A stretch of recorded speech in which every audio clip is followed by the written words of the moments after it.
The 17th edition to the NRL, the Redcliffe Dolphins. They're finally here and they're here to play.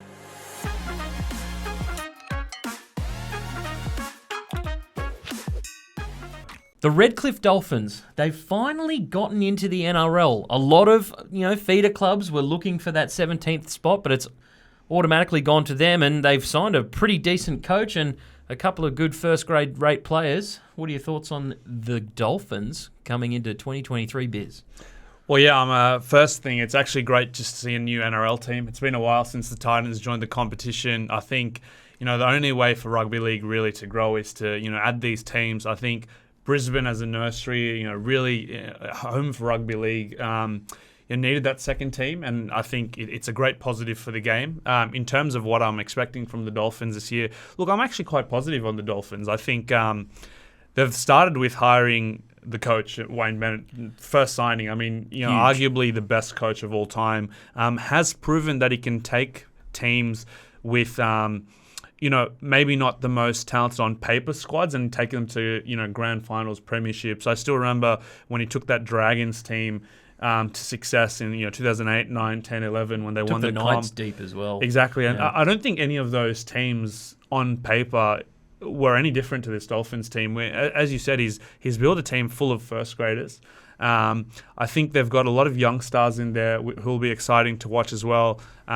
Obviously talking about some of these junior players, Hamiso is one of them. I know a big loss for the Cowboys. I know that's sad for you, but I think he'll be driving a dagger massive into the heart here. I just wanted to get out of the way early, but I think there's definitely a universe here where these players, one with Bennett coaching them, two a real prove it year for a lot of these players, and I think.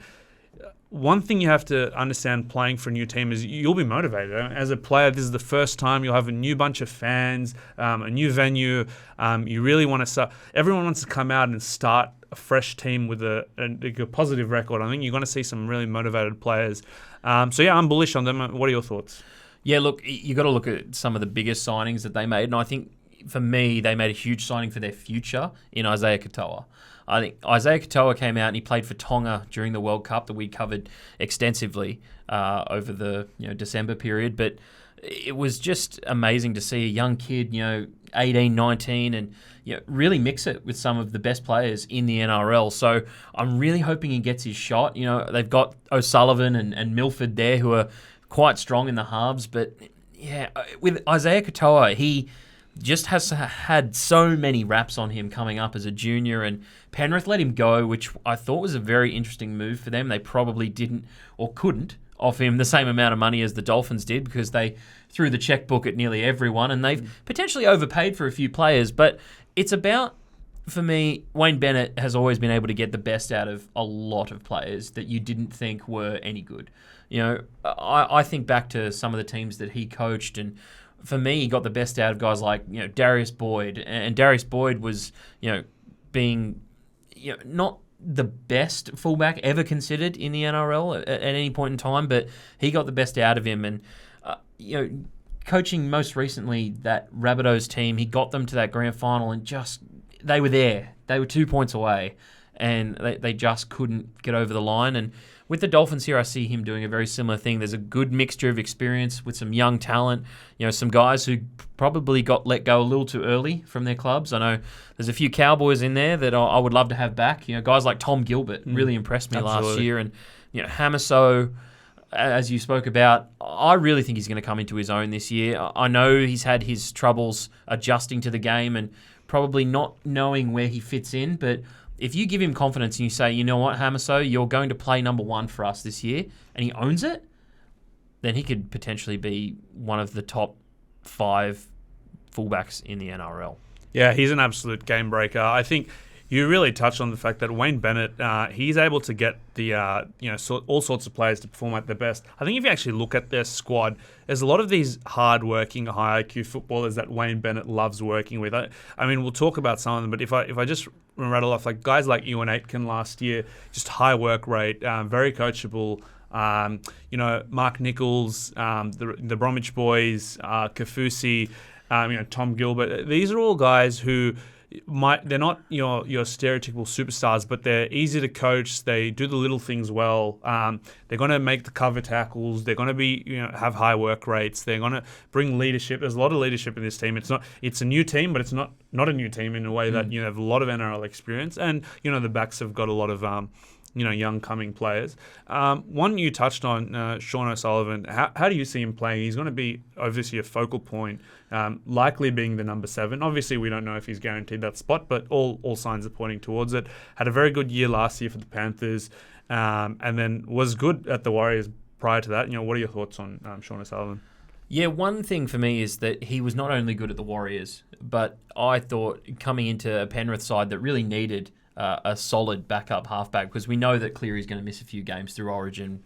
We know Luai is going to miss a few games through Origin. So having a solid NRL experienced halfback really came to play for the Panthers last year, and I think he kicked a bunch of teams to death. It's almost like he went to the Nathan Cleary kicking school down there at Penrith and just really blew teams away. And he can also goal kick as well. So I look at this team and I think who's going to goal kick for them.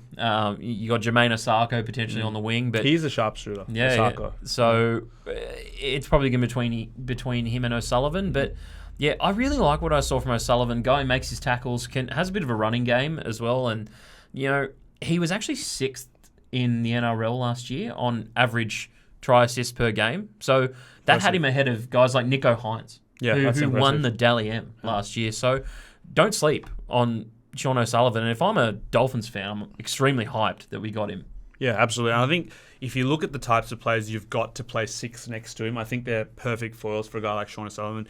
Like you said, kicks them to death, very solid. Got a really underrated running game. Likes to weave, duck under a couple of arms. I think he'll challenge the line. If you talk about the 6, likely probably Milford or potentially Nikorima or Katoa, as you spoke about, all 3 electric options. And Milford's had a couple of down years, but he's still young. I think people forget how old he really is because he started as a 19, 20-year-old. He's still got a lot to give. And a person like Bennett might be able to get the best out of him. Well, who was the coach who got the best out of him? Absolutely. I think if he can even get close to that, they can be a very strong team. And he did show flashes last year. So if Milford can get back to somewhat a bit of form, and even if it's not Milford, if it's Nikorima, and if you see that both Nikorima and Milford aren't starting the season strongly, then you bring in Katoa. And I think there's a lot of excitement there. A lot of Penrith fans are sad to lose him. He's got a lot of raps, so I think it'll be quite exciting. And you've got options at the back. Hamiso likely the number 1, but you touched on Isako. You got Tessinue, a recent signing. But one of the questions for me, you look at this team, quite solid. I mean, even the backs have got the Lee brothers, potentially another young guy in Tuare. Haven't seen too much of him, but again, another player with a lot of raps. May not play that much first grade this year, but in a world where it's a rookie team with Wayne Bennett coaching them, he might give more experience to rookies. That might be a strategy, just given that there's less of a defined recipe for this team.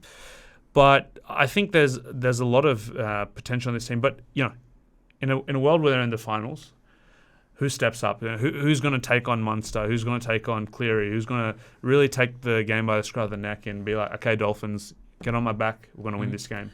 Well, for me, it always starts at a very familiar position that we've talked about a lot on this channel, and that's the number 9 spot. And Jeremy Marshall-King, I think, is an extremely underrated pickup. Absolutely. Considering what he did for the Dogs last year. Jeremy Marshall-King, for those who don't watch too much of him, maybe Dolphins fans haven't paid attention too much in the past, he's been a bit of a in-out sort of player. But last year at the Dogs, I think a lot of their resurgence towards the back end of the year, it started with Jeremy Marshall-King, and he made a lot of runs, he made a lot of tackles, and he was that guy who said, get on my back, boys. We're going to try and win a few games and get into a position where we could potentially challenge for the 8th spot. But it didn't happen in the end. But I think with Jeremy Marshall-King being there under the best coach in the game, he's known how to unlock those number 9s. And really anyone who plays any position, he's just got such a wealth of knowledge. At 73 years old, we're still talking about a guy who is such a great coach, such a well-respected guy in the game. So I think Jeremy Marshall-King's game is only going to get better, and last year he improved on that as well by developing a kicking game. So if he can take a bit of pressure off Sean O'Sullivan and get the Dolphins on the front foot and with his running game, then I think with their outside forwards, their edges, Kenny Bromwich and Felice Kafusi and guys like Jesse Bromwich can really get on the back of it and start to plunder down the field and hey, who knows what could happen? They've got a lot of winners in the team. I mean, that's one thing they've done well in recruiting. They've hired a coach who knows how to win. They've hired leadership in the forward positions. There's one thing to have NRL experience, and there's another thing to have NRL winning experience. And a lot of these guys are just winners. Interesting on Jeremy Marshall-King. Definitely improved out of sight last year. Had a conversation with a couple of my mates.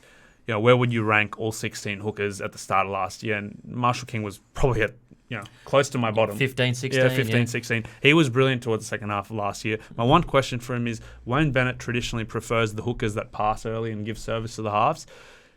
But are we going to see that? I mean, if you look at a guy like Marshall-King, his strength is his running game, and he was running a lot last year. So it'll be interesting to see how that pans out. But no, I agree with your assessment. I think there's definitely an opportunity for this Dolphins team to have a lot of players who, kind of like in the Cowboys last year, where maybe not as well known or haven't had much opportunity, but really dominate in terms of they're hungry, they're young, they just want to shine. They've got a new opportunity, a new club, and I think they can perform really strongly. For me, there's a very wide range of outcomes for this team. I don't think they're going to be a top 3 team at their best, or even a top 4 team.